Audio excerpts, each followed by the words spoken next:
총칙을 마치고 이제 물권법으로 갑니다. 물권법. 페이지가 19페이지예요. 물권법 총론은 우리가 1주 2주차 했고 강론 점유권 이쪽 19페이지 오른쪽.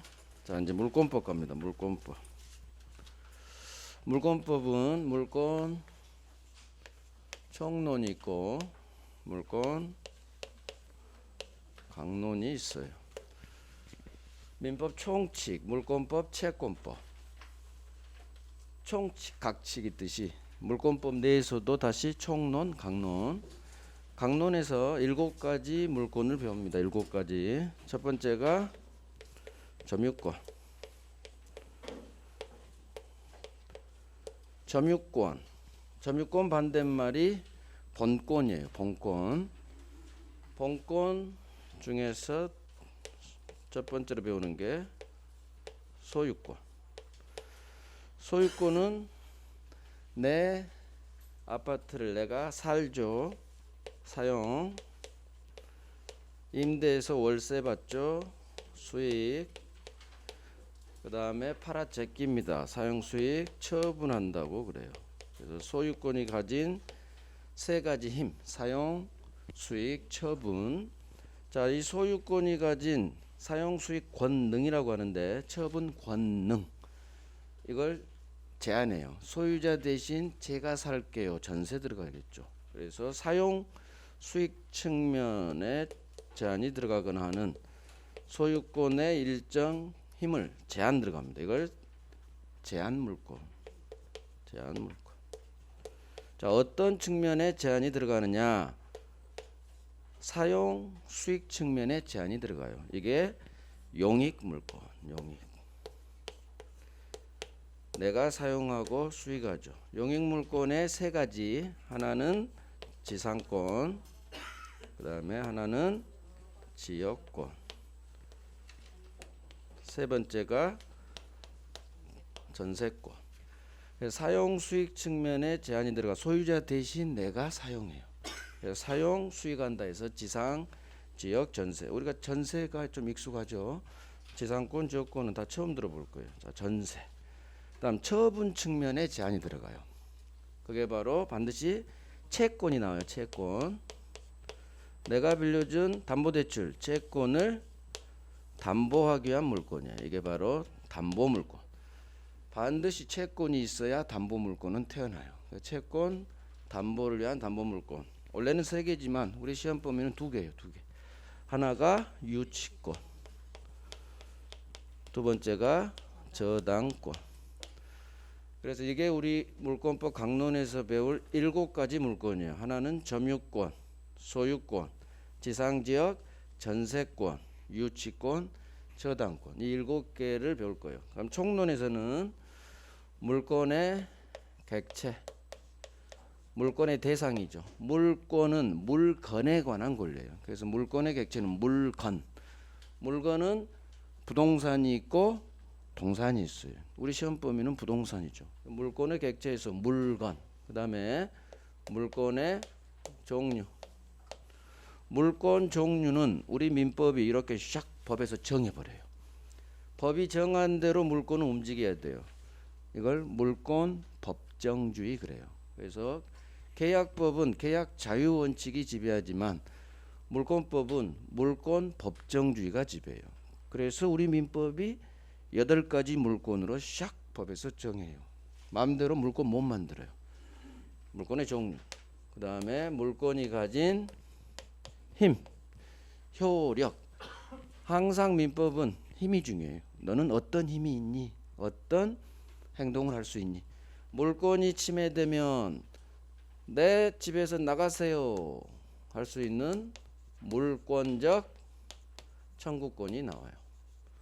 그래서 물권의 효력에서 소유권과 같은 또는 전세권과 같은 모든 물권이에요. 물권이 침해되면 그 침해의 배제를 청구할 수 있는 권리.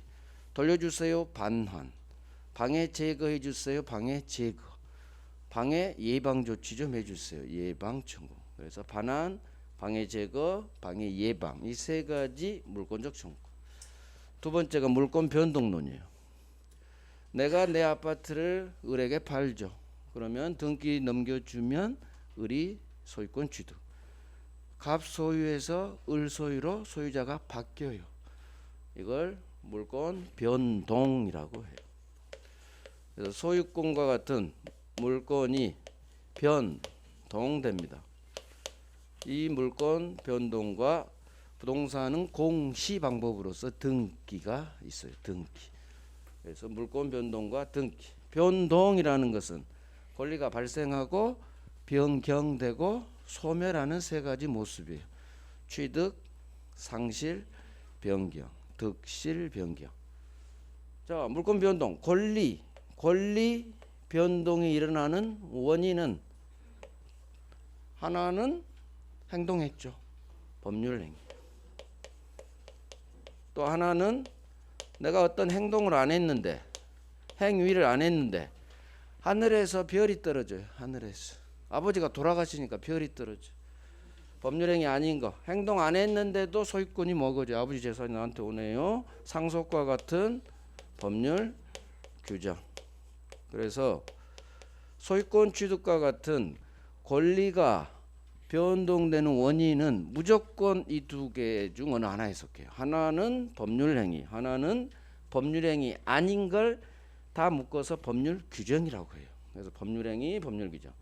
가장 중요한 게 매매 계약과 같은 법률 행위를 통해서 물건을 취득하려면 반드시 내 앞으로 등기를 해야 돼요. 등기 186조. 그래서 법률 행위 등기하세요. 186조. 이에 반해서 상속이나 경매와 같은 것은 민법 규정, 상속법. 경매는 민사집행법. 법 규정이 정한 절차에 따라 상속이 되고 낙찰이 되는 거예요. 경락받겠죠. 그래서 법률 규정 등기 필요 없어요. 187조. 그래서 부동산 물권 변동과 등기 제도. 그 다음에 물권이 언제 소멸하는지 소멸에 관해서 마지막으로 총론에서 배워요. 자, 우리가 이쪽 물권적 청구권하고 186조, 187조 등기 청구권 같은 거 그리고 이미 했어요. 자, 오늘은 강론 점유권 갈게요. 점유권. 그러면 물권법은 양이 좀 많아요. 양이 많아서 문제가 14문제 나오는데 14문제 중 총론에서 3문제, 강론에서 11문제가 나와요. 물권적 청구권에서 1문제, 그다음 부동산 물권 변동과 등기제도, 이 등기제도에서 2문제, 3문제가 총론에서 나오고, 자, 점유권, 소유권 합쳐서 4문제, 지상 지역 전세권 하나 해가지고 3문제, 유치권 저당권 2개 합쳐서 몇 문제 나올까요? 4문제. 4, 3, 4. 그래서 강론에서 11문제가 나요. 민법 총칙보다 한 문제가 더 많아요. 그럼 물권법이 어디가 중요하다? 딱 보이잖아요. 강론이 중요하다는 얘기예요. 물권법은 강론이 중요해요. 강론. 총론은 이것만 하면 돼요. 물권적 청구권하고 물권 변동과 등기 여기만 하면 되고, 강론에서 무려 11문제 나옵니다. 11문제. 그래서 강론을 잘합니다. 자, 근데 강론은 총론은 법 조문이 작고 이론이 좀 많고, 강론은 법 조문이 많아요. 따라서 1차 우리 공부 대상은 법 조문입니다. 총칙도 마찬가지, 계약법도 마찬가지. 법 공부는 법 조문에서 시작되는 거예요. 그래서 법 조문 내용을 물어봅니다. 그래서 강론은 조문이 많기 때문에 기본적으로 법 조문은 반드시 해야 돼요. 그다음 이 조문을 바탕으로 해서 대법원 판례를 잡아야 돼요. 대법원 판례를. 그러니까 대법원 판례까지 잡아야 점수가 올라가는 거예요. 하지만 일단 법 조문이 기초가 돼야 돼요. 또 법 조문이 기초가 돼야 대법원 판례도 이해가 가요. 암기도 되고. 그래서 먼저 우리 공부 대상은 법 조문을 우선으로 하고, 그 다음 대법원 판례로 점차 실력을 올릴 거예요. 점차. 그래서 법 조문은 열심히 합니다.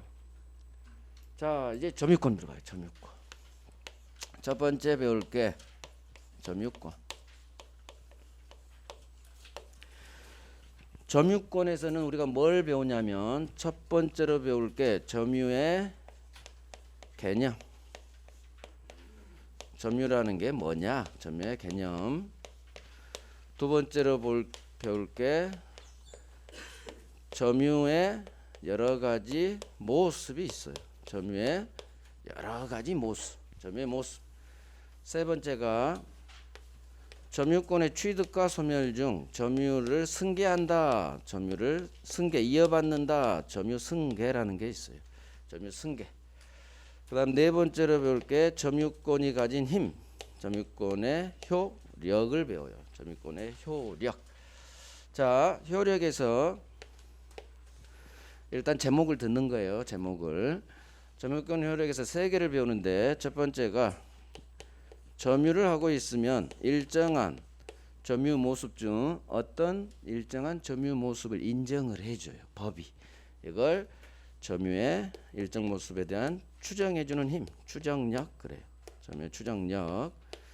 두 번째가 점유자와 회복자와의 관계란 게 있어요. 점유자와 회복자의 관계. 회복자는 자기 점유물을 돌려받는 사람을 말해. 회복한다. 점유하고 있는 놈한테 회복을 해요. 누가? 소유자가 내 물건 내놔. 소유권에 대한 반환 청구할 때 이 점유하고 있는 점유자와 회복하는 소유자 사이의 관계에 관한 세 가지 법 조문을 배워요. 마지막으로 여기 점유권이 침해되면 점유권에 기한 물권이 침해됐죠? 돌려주세요. 점유권에 기한 물권적 청구권을 배워요. 그런데 점유권에 기한 물권적 청구권, 다른 것은 다 소유권에 기한 물권적 청구권, 전세권, 지상권, 지역권, 저당권에 관한 다 물권적 청구권 하지만 점유권만큼만 용어를 또 새로 만들어요. 우리를 힘들게. 점유, 보호, 청구권. 그래서 점유자를 보호해주는 청구권, 점유 보호 청구권이라는 용어가 나와요. 이게 바로 점유권에 기한 물권적 청구권하고 같은 말이에요. 자, 점유권이 딱 보니까 양이 좀 많죠. 원래 그래요. 물권법이 그래. 물권법이 양이 좀 많아요. 그래서 목차가 좀 길어져요. 다 그래요. 자, 점유권. 그러면 크게 나누면 개념, 모습, 승계, 효력인데 그러면 항상 여기서 시험에 가장 잘 나온 데가 항상 있어요. 항상. 어디가 가장 중요하냐? 효력 파트가 가장 중요해요. 여기. 특히 여기. 점유자와 회복자의 관계. 여기가 가장 중요해요. 그다음 추정력, 점유보호권 기본적으로 다 중요해요. 효력이 가장 중요하고 그다음 점유의 모습 중 여러 가지 모습 중 소유의 의사로 점유하는 자주점유란 게 있어요. 조금 이따 볼 거예요. 스스로자 주인주. 주인은 소유자로 생각하세요. 내가 소유자의 의사를 가지고 내가 소유자로서 어떤 물건을 점유하면 소유의 의사로 점유한다고요. 자주점유. 이게 중요해요. 자주냐, 좀 이따 볼 타주냐. 그래서 점유권에서는 자주점유 반대 타주점유. 여기서는 판례가 나오고요. 효력 파트는 다 법 조문이 거의 90% 차지해요. 법 조문이. 추정력, 점유자 회복자의 관계, 점유보호 청구권 이건 거의 법 조문으로 끝납니다. 법 조문만 알면 거의 다 풀어요. 자주점유, 타주점유는 법 조문이 없어요. 따라서 대부분 판례가 시험에 나와요. 이 두 개를 잡습니다. 승계도 법 조문하고 대부분 판례 하나가 있어요. 그걸 나중에 보면 돼요. 자, 그러면 첫 번째 점유의 개념. 점유라는 게 뭐냐? 이제 법 조문을 들어가는 거예요. 자, 점유권에서 첫 번째 나오는 법 조문 제목이 점유권의 취득과 소멸. 그러면 점유권은 어떻게 생기고 어떻게 사라지는지에 관한 조문일 거예요. 자, 제 1항만 넣었어요. 어떤 물건을 사실상 지배하는 자는 그 효과 점유권을 줍니다. 법이. 그러면 물건을 사실상 지배 그러면 점유권이 태어난다는 얘기야. 그럼 이 사실상 지배가 뭐냐? 사실상 지배라는 것은 그냥 누군가 어떤 물건을 지휘하에 가지고 있으면 돼요. 그러니까 여러분들은 책갈상 점유했다고 그러고 저도 이거 점유하고 있다고요. 주차장에 있는 내 차, 내가 현재 바로 옆에는 안 두고 있죠. 하지만 내 지배가 미친다고요. 그것도 내가 점유하고 있는 거예요. 여러분들이 집에 두고 온 물건, 그것도 여러분들 점유 효력이 미쳐요. 따라서 사실상 지배라는 것은 꼭 현실적 지배에 한하지는 않고 내 지배가 미친다. 집에 두고 온 물건, 여러분들 점유 상실하지 않았어요. 여전히 미칩니다. 주차장에 두고 온 차, 보이지는 않지만 내 점유가 미친다고요. 그래서 사실상 지배, 쉽게 얘기하면 내 지배권이 미치는 것들, 이렇게 생각하시면 돼요. 그러면 점유권은 물건을, 첫 번째요 내용, 사실상 현재 지배하는 권리예요. 따라서 어떤 물건을 사실상 지배, 즉 가지고만 있으면 이놈한테 그 물건에 대한 가지고 있을 정당한 권리, 그게 뭐다? 본권. 점유권 반대 본권. 본권이 있든 없든 무조건 점유권은 태어나요. 이게 점유권의 특성이에요. 따라서 도둑놈도 훔친 물건에 대해 지가 가지고 있겠죠, 가방. 그러면 도둑놈이 그 가방에 대한 점유권이라는 권리를 줘요, 법이. 웃긴 거예요. 원래 도둑놈한테는 권리 안 줘요. 불법 점유자한테는 권리를 안 주는데 그 예외가 점유권이에요. 사실상 지배, 즉 가지고만 있으면 도둑놈도 본권이 없죠. 아무런 정당한 권리 없는 도둑놈. 본권 유무를 불문하고 점유권은 무조건 인정된다. 그래서 사실상 지배, 이게 점유권의 취득 요건이 되는 거예요. 자, 그러면 점유권 반대 본권. 본권이란 것은 지배를, 물건에 대한 지배 또는 점유를 정당화해 주는 어떤 권리예요. 그래서 지배하는이 아니라 지배할 수 있는으로 바뀌는 거예요. 지배할 수 있는, 점유를 할 수 있는 권리, 점유할 권리, 그렇게 통상 표현해요. 점유할 수 있는, 이게 바로 본권이에요. 자, 그러면 여기 봐봐요. 소유권, 지상지역 전세권, 유치권, 저당권 다 권리죠. 모든 권자가 붙은 99%가 대리권 빼놓고는, 대리권은 권한이에요. 권리가 아니지만 모든 권자는 99% 권리예요. 그러면 권자가 붙은 말은 다 본권이다 생각하면 돼요. 점유권을 제한. 점유권 반대 본권. 본권에 소유권 제한 물권이 있는 거야. 따라서 모든 권리는 다 본권이다 생각하면 돼요. 그래서 본권이란 것은 지배를 정당화해 주는 나의 어떤 권리예요. 그러면 임차권 본권이에요, 아니에요? 본권이야. 권자 붙으면 다 본권이라고 생각해요. 그러니까 점유권 반대되는 권리는 다 본권이에요. 본권. 내가 세 살 수 있는 권리가 있죠? 임차인에게. 그게 임차권이거든요. 본권이에요. 그래서 자, 이제 넘겨요. 뭐 이런 건 시험에 직접적으로 안 나와요. 이제 다음 페이지에 나오는 단어가 있어요. 점유 보조자하고 간접 점유자 있죠. 자, 이거 빨리 보는 거예요. 이런 것은 점유의 개념과 관련돼서 나온 말이에요. 자, 점유 보조자라는 놈이 있고 간접 점유자라는 놈이 있어요. 자, 보조자. 요즘 편의점 많죠. 옛날에는 슈퍼였는데 요즘은 편의점에 물건값이 연락이 비싸고 뭐 어떻게 비싸도 슈퍼가 없으니 편의점 세대로 가버렸어요. 이거 우리 국민들은 좋아요, 안 좋아요? 뭐가 좋아? 비싼데. 비싼데. 옛날에 슈퍼는 훨씬 물건 싼데. 그러니까 일부러 슈퍼 가잖아. 슈퍼. 편의점 옆에. 편의점은 슈퍼 문 닫을 때 가지 않아요? 옆에 슈퍼 있으면 슈퍼 가야지. 안 그런가? 저는 그렇게 하는데. 자, 편의점에 사장님이 요즘은 이제 어려워서 일하지만 대부분 고등학생 알바 쓰죠. 편의점에 있는 물건들을 라면, 뭐 과자 이런 게 있을 거예요. 그럼 편의점 알바가 현재 근무하기 때문에 편의점 안에 있는 물건을 사실상 지배해요. 가지고 있죠? 알바 지배력이 미쳐. 하지만 편의점 알바는 이 편의점 안에 있는 물건에 대한 점유자가 아니에요.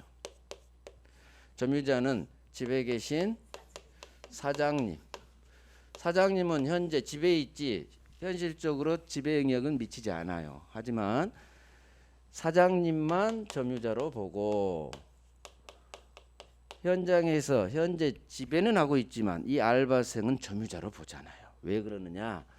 이게 지시 복종 관계에 있다. 그래서 이런 경우에는 지시에 따르잖아요. 직원. 그래서 직원한테 별도의 점유권은 주지 않아요.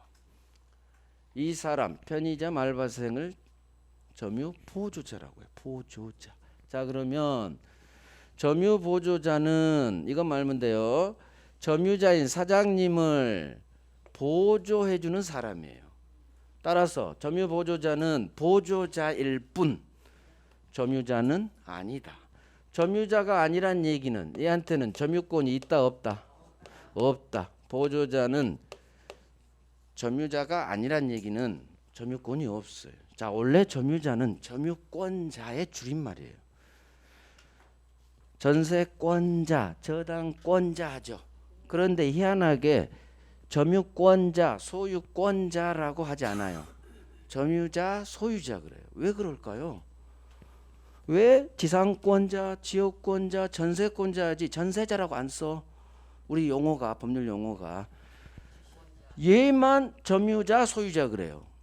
왜 그러느냐? 번역을 그렇게 해서 그래. 처음에 교수가 어떤 교수가 번역을 통일을 시켜야 되는데 여기는 점유권자, 소유권자라고 번역 안 하고 글씨를 한 글자 쓰기 싫었나 봐요. 점유자, 소유자. 그러면 여기서도 지상자, 지역자, 전세자면 얼마 좋아? 근데 일관성이 없어. 여기는 또 다 권자를 붙여. 그래서 그런 거예요. 그래서 점유권자라고 하지 않아요. 소유권자라고 하지 않아. 점유자, 소유자. 권자가 생략된 말일 뿐이에요. 그래서 우리가 이렇게 풀어가야 돼. 이놈의 용어 때문에. 그냥 점유권자 했으면 점유권이 있는 사람 쉬울 텐데 용어를 점유자로 쓰니까 점유자면 점유권이 있는 사람, 점유자가 아니면 점유권이 없는 사람. 이렇게 한 번 더 해석이 들어가야 된다는 얘기예요. 번역을 잘못해서 그래 교수가. 자, 이것만 하면 돼요. 점유 보조자는 용어 자체에서 보조자일 뿐 점유자가 아니다. 현재 사실상 지배는 하고 있지만 점유자가 아니에요. 보조자일 뿐. 사장님만 점유자예요. 자, 이게 점유보조자. 한번 봅니다. 점유보조자. 가사상, 영업상, 기타 유사한 관계에 의하여. 가사는 가정부가 예고요. 영업상은 편의점 알바 생각하세요. 이와 같은 비슷한 관계에 의해서 자, 타인의 지시를 받아 물건에 대한 사실상 지배를 하네요. 지시받아서 하죠. 그래서 이 경우에는 그 타인만을, 즉 지시하고 있는 사장님, 편의점 사장님만을 점유자로 하지. 현재 사실상 지배하는 편의점 알바생은 제목 점유 보조자라고 할 뿐 점유자 아니다. 그 말이 생략된 말이에요. 그래서 점유 보조자는 밑에 물건을 현재 사실상 지배를 하고 있음에도 점유자가 아니다. 이건 말면 돼요. 보조자는 점유자가 아니다. 주방 보조하시는 분이 주방 보조자죠. 그분은 주방장이에요, 아니에요? 아니야. 밖에 나가서 저 주방장인데 하면 그 거짓말이에요. 보조자는 보조자일 뿐. 그래서 점유 보조자는 보조자일 뿐 점유자라고 뻥까면 돼요, 안 돼요? 안 돼요. 서울여대 나와서 서울대라고 쓰면 돼요, 안 돼요? 완전히 다르잖아. 한림성심대하고 한림대가 같아요? 완전히 다르지. 보조자는 보조자일 뿐. 저 정치 얘기한 거 아니에요? 단어 얘기한 거. 보조자하고 점유자는 완전히 달라요. 보조자는 보조자일 뿐 얘는 점유자가 아니다. 이건 말하면 돼요. 결론 말면 편의점 알바. 자, 간접 점유자. 이게 훨씬 중요해요. 간접 점유가 뭐냐? 갑이 지소유 부동산을 을에게 전세를 줄 수도 있고 임대를 줄 수도 있어.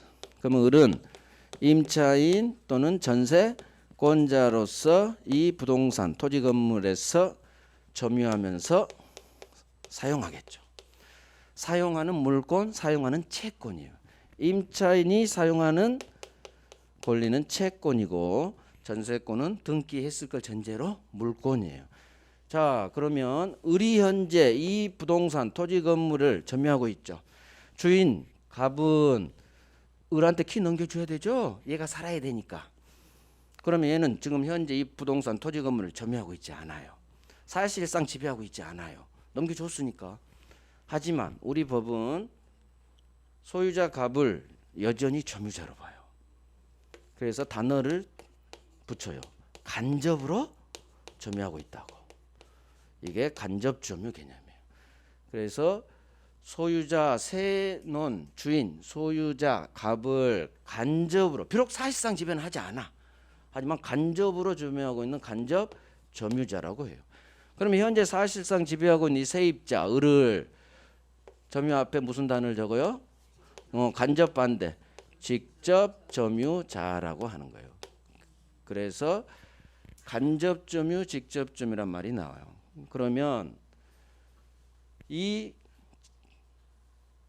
직접 점유하고 간접 점유를 발생시키는 이 계약, 전세권을 설정한다는 계약, 그 다음에 임대차 계약, 이 계약을 통해서 전세권, 임차권이 태어났죠.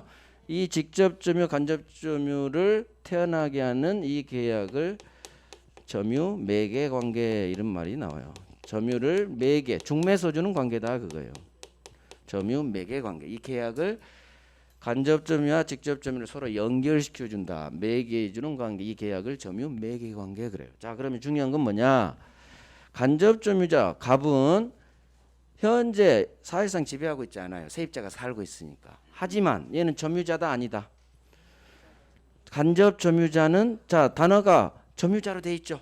점유자예요. 그래서 간접 점유자는 점유자이기 때문에 점유권이 있다. 점유권자다. 꼭 이렇게 우리 번역을 잘못해서 고생시키고 있는 거예요.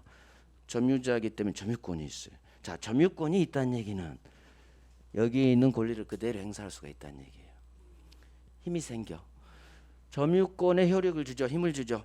그래서 간접 점유자는 점유자이기 때문에 그대로 힘을 받고 점유 보조자는 점유자가 아니죠. 따라서 아무런 힘이 없어요. 특히 이거에 없다는 얘기예요. 점유권이 침해됐을 때 내나 할 수가 있고 얘는 없는 거예요. 왜? 점유권이 점유자가 아니니까 점유권자가 아니죠. 따라서 점유권이 가진 내나 돌려줘. 그걸 할 수가 없어요. 그건 이제 나중에 할 거고. 그래서 지금은 그냥 단어에서 이해하면 돼요. 점유 보조자는 보조자다. 따라서 보조자는 보조자일 뿐 절대 점유자 아니다.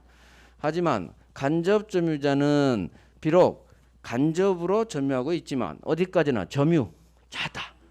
어디까지나 점유자다. 그래서 간접 점유란 말하고 직접 점유란 말이 앞으로 종종 나와요. 그러면 전세권자나 임차인, 세입자 있죠? 이 세입자가 바로 직접 점유자예요. 세입자가 직접 점유자, 주인, 세준 주인은 간접 점유자. 이건 말면 돼요. 자, 간접 점유. 자, 지상권, 전세권. 우리 시험 범위만 읽으면 돼요. 그러면 어디로 튀어일까요? 지상권, 전세권 다음에 어디를 읽으실 거요? 임대차로 가는 거예요. 나머지는 보지도 마시고. 지상, 전세, 임대차, 기타 관계로 타인으로 하여금 물건을 점유하게 한 자는, 즉 세조서 을로 하여금 이 부동산을 점유하게 한 갑은 간접으로 점유권이 있다. 간접으로 점유권이 있다. 그래서 이걸 간접 점유 그래요. 자, 그러면 이제 내용 봐요. 지상권, 전세권, 제한물권은 설정한다고 해요. 설정. 소유권 위에 제한물권이 추가되는 걸 설정이라는 단어를 써요. 따라서 소유자 갑을 지상권 설정자, 전세권 설정자, 그 다음에 임대차 계약한 사람은 임대인. 이 사람은 주인이죠. 설정해주고 세 줬으니까 이 사람이 간접점유자고, 현재 세 살고 있는 지상권자, 전세권자, 임차인은 현재 점유 사용하고 있죠. 직접 점유자 그러는 거예요. 그 다음 이와 같은 설정 계약, 임대차 계약을 무슨 관계? 점유 매개 관계. 어려워요? 처음에는 복잡을 어려운 게 아니야. 이건 어려운 게 아니고 낯설다고 해야지. 당연히 낯설지. 공부 처음 하면 단어가 영어 단어 볼 때 그러면 낯설지. 공부해서 이제 익숙해져야죠. 그래서 간접 점유자는 점유자다. 자, 여기서 배울 거. 점유 보조자는 점유자가 아니다. 이것만 하면 되고. 너는 보조자일 뿐 점유자를 뻥까면 안 돼. 그다음 간접 점유자는 용어 자체가 간접으로 점유하는 점유자다. 점유자이기 때문에 점유보호청구권이 인정될 거고, 점유보조자는 점유자가 아니니까 점유자가 아니란 얘기, 점유권자가 아니란 얘기죠. 그러면 아무런 권리, 효력을 누릴 수가 없다. 나중에 이제 그것만 하면 돼. 시험은 그거밖에 안 나와. 자, 이제 가장 중요한 점유의 모습 자주 따져볼 거예요. 자, 보조자, 간접 점유, 이건 이제 기초고, 기초지만 잘 나와요. 나중에 이제 여기 볼게요. 점유의 여러 가지 모습. 점유하는 모습. 가장 중요한 게 소유의 의사로 점유하는 자주 점유예요. 자, 자주, 스스로자, 주인주. 어떤 물건을, 부동산이 항상 토지 또는 건물을 내가 점유하는데 소유의 의사로 점유해요. 이게 바로 자주 점유라고 해요. 소유의 의사로 점유한다는 게 뭐냐?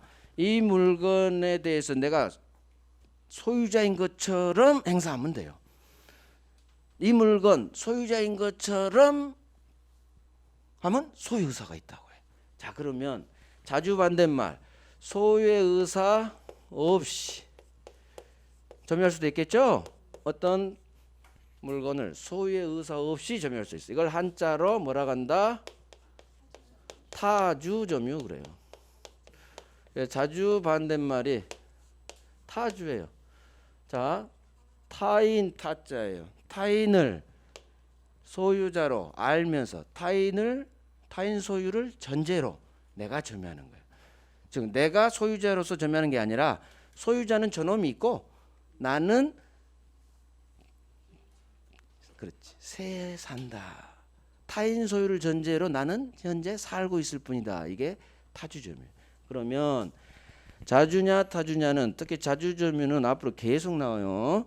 자주점유, 타주점유가 제일 중요한데 소유의 의사로 점유한다는 건 그냥 이거 내 거야. 마음대로 내가 쓸 거고 팔아 제낄 거고 그런 의사로 하면 자주로 인정되는데 문제는 자주인지 즉 소유 의사로 점유하는지 소유의 의사가 없는 점유인지 어떻게 판단할 것이냐 그게 문제가 돼요.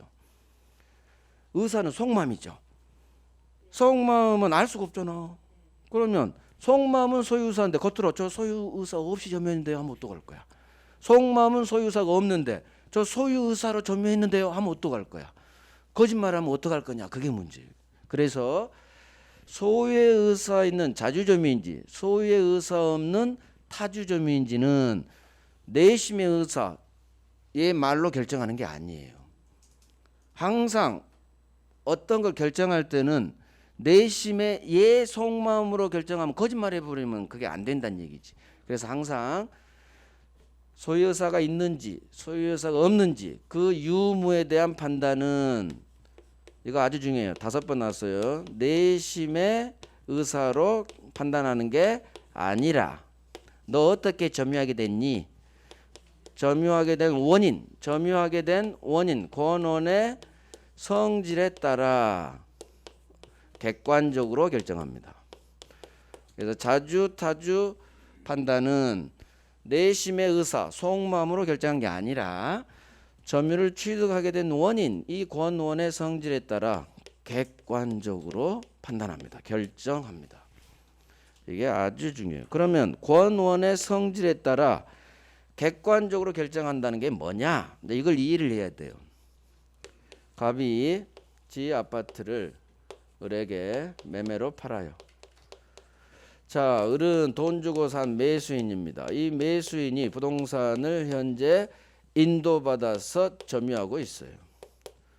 그러면 을은 이 부동산을 점유할 때 직권로서 점유하겠죠? 돈 주고 샀으니까. 이게 권원의 성질. 을한테 물어봐요.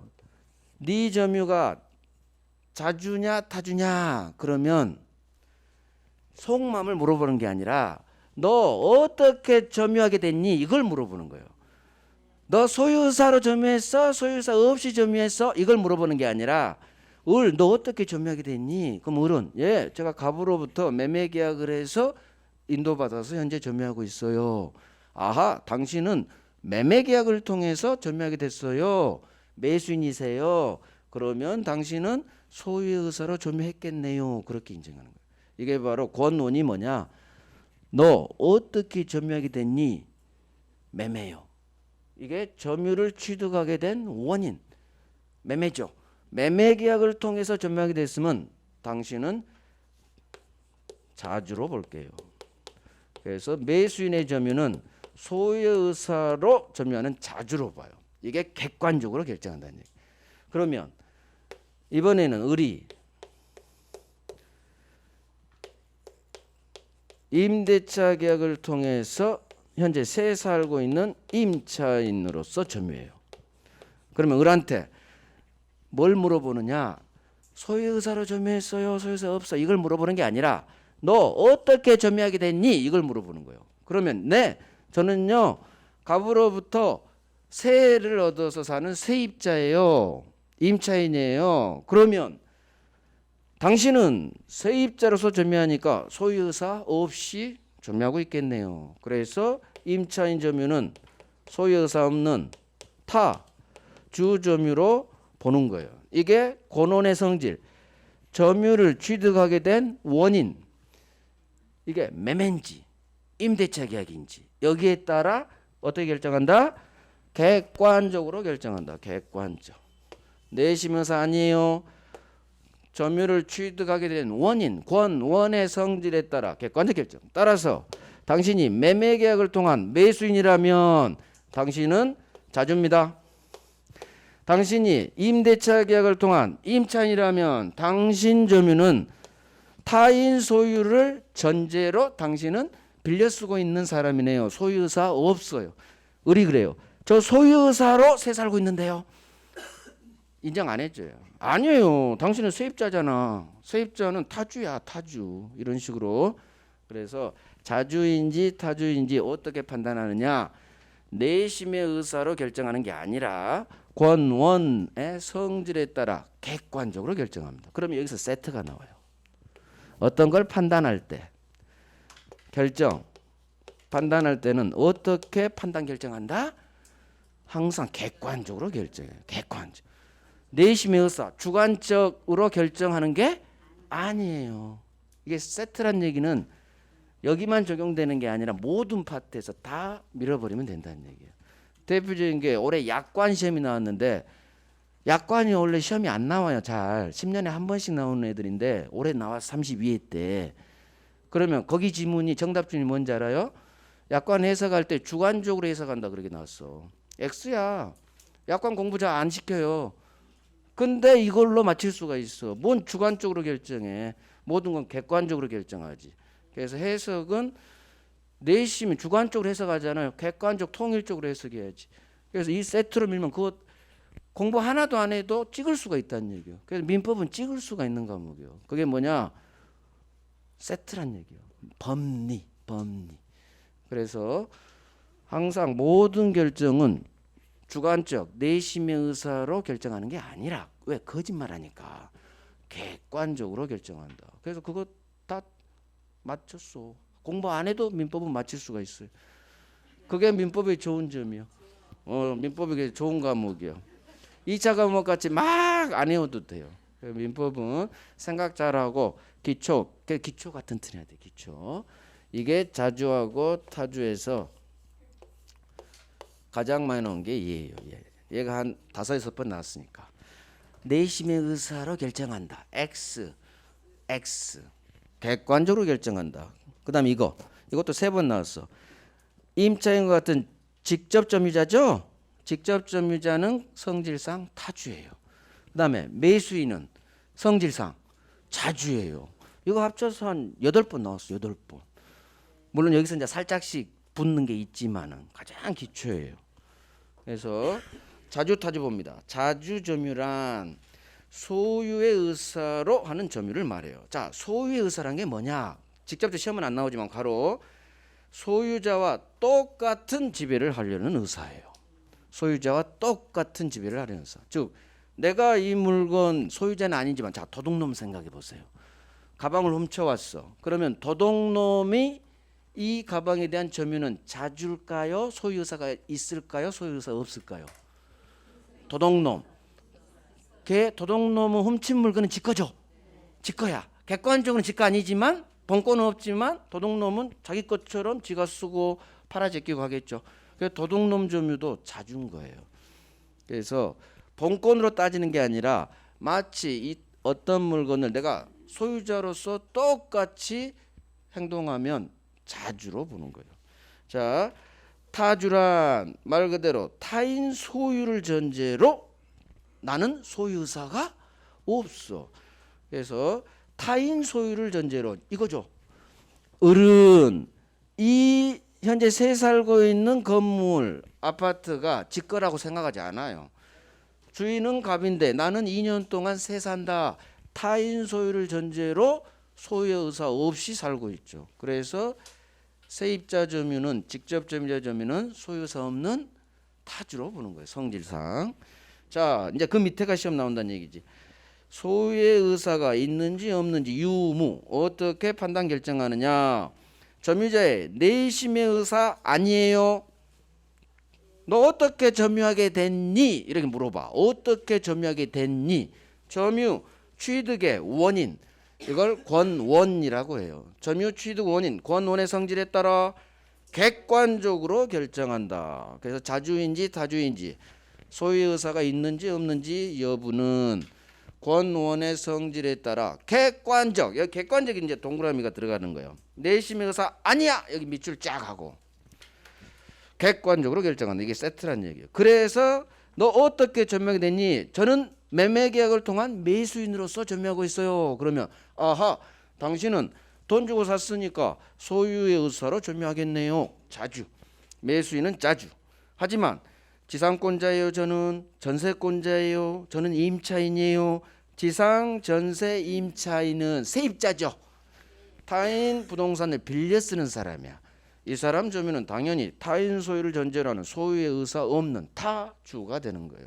이게 바로 점유 취득 원인 성질에 따라 매수인은 자주, 세입자는 타주 이렇게 가는 거예요. 자, 이거 세 개에 별 3개 박는 거예요. 여기에 별 3개. 자, 이제 어디를 가느냐? 선의 악의 그다음에 오른쪽 점유자와 회복자의 관계 이쪽으로 바로 가야 돼요. 그런데 시간이 45분이야. 5분을 더 하자니 애매해. 그러니까 지금 쉴 거예요. 지금 쉬어요.